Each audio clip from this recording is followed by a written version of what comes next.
안녕하세요. 이코노미스트 홍춘우입니다. 이번에는 책 하나 들고 왔습니다. 이 책의 제목은 돈을 생각하다. 솔직한 제목이죠. 저는 이런 책 좋아합니다. 왜 그러냐면 우리나라 사람들이 약간 돈에 대해서 양면 감정을 가지고 있는 것 같아요. 뭐냐면 돈은 좀 더러운 곳이면서도 갈망하는 것. 돈을 밝히면 안 돼. 그러나 난 부자가 되고 싶어. 이런 분위기들이 우리나라에 있습니다. 왜 그러냐면 돈을 많이 가지고 있다는 것에 대해서 일단 이렇게 약간 흘겨보는, 돈에 대해서 이야기하는 게 특히 부모님들과 자식들 사이에 돈의 이야기가 금기시되어 있다는 생각도 좀 들고요. 넌 공부만 하면 돼. 이런 이야기로 대화가 막히는 거 아닌가.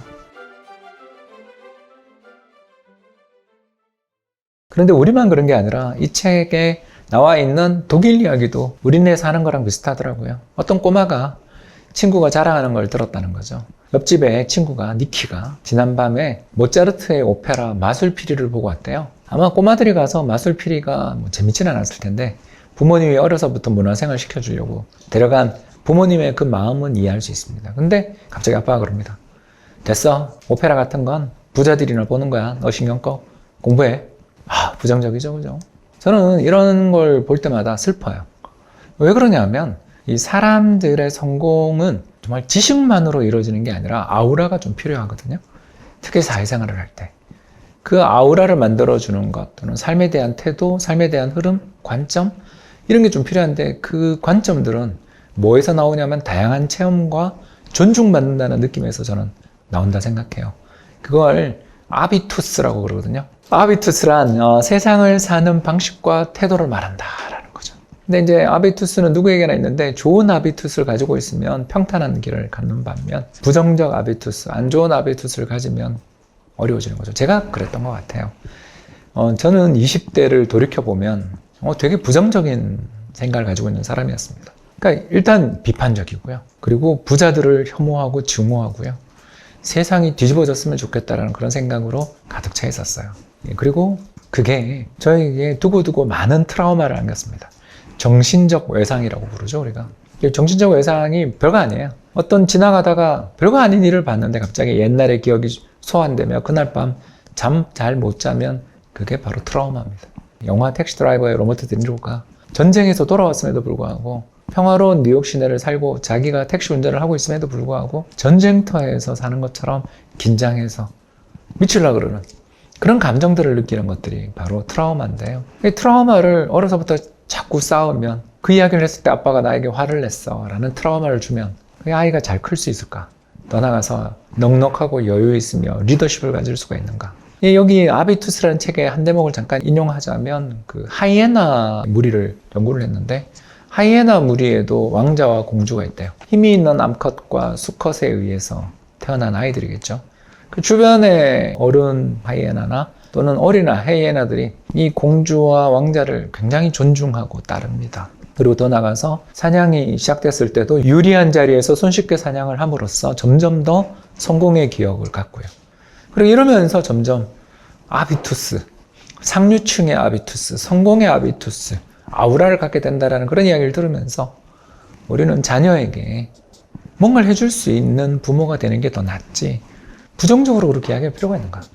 돈이라는 것이 필요하고 돈을 가지면 아비투스, 세상을 살아가는데 필요한 어떤 인생의 태도, 자질을 좋은 아비투스를 가질 수 있게끔 만들어줄 수 있다. 안목을 가질 수 있게 만들어줄 수 있다. 자신감 넘치는 사람으로 길러줄 수 있다는 긍정적 측면을 먼저 생각하고 자녀에게 아빠가 지금은 돈이 없어서 못 보여주지만 이거 참 좋은 취미라고 생각해. 그리고 모차르트는 말이야 어쩌고 저쩌고. 이런 대화가 연결될 수 있는 부모님도 여유가 필요하다. 이런 생각을 좀 갖게 되더라고요. 질투에 사로잡히지 않는다라는 게 저는 돈을 가지는 게 가장 큰 장점이 아닌가. 타인이 부유해요. 다른이가 부유해요. 근데 우리나라 안 좋은 속담이 있죠. 사촌이 땅을 사면 배가 아프다. 자, 이렇게 돼버리면 가난하다는 자체가 이게 뭐가 되냐면 온 세상이 스트레스가 돼버립니다. 왜? 땅을 질투하고 있으니까. 이런 세상 상황에서 돈을 좀 가지게 되면 저 사람 부자네. 또 나도 좀 있어. 이해되세요? 태도가 좀 달라지죠? 그래서 남의 성공을 굳이 나랑 자꾸 매일처럼 비교 안 해도 된다는 게 굉장히 큰 장점이고요. 두 번째 장점이 뭐냐면요. 병원비 걱정 안 하고 치료를 받을 수 있다는 거. 예, 그러면 전 특약하겠습니다.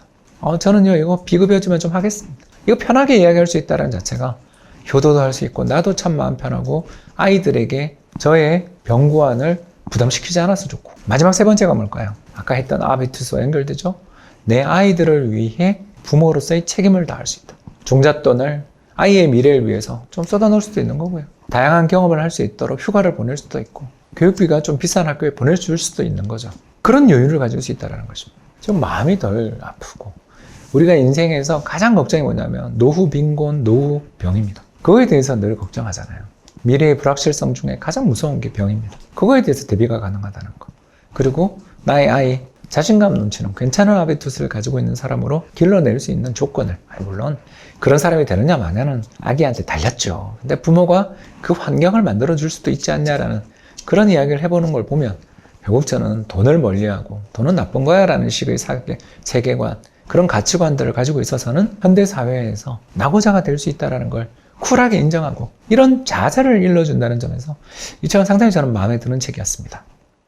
네, 대표님 책에 보면은 어디에 투자할 것인가 3장 그리고 4장 돈 어떻게 쓸 것인가가 나오는데 대표님께서는 어디에 투자하는 것이 더 중요하다고 생각하세요? 아니면 돈을 어떻게 쓸 것인가가 더 중요하다고 생각하세요? 투자의 관점에 있어서는 이분이랑 제가 거의 비슷하더라고요. 그래서 돈에 대한 철학, 생각, 그리고 돈을 쓰는 방법 등에 대한 저자의 조언이 저한테는 상당히 많이 와닿았고 또 이런 주제로 가족들과 자녀들과 편안하게 그리고 돈에 대해서 유쾌한 이야기를 나눌 수 있는 그런 자세를 가지는 게 참 중요하겠다는 생각을 하게 돼서 저는 후자가 아닌가 생각됩니다.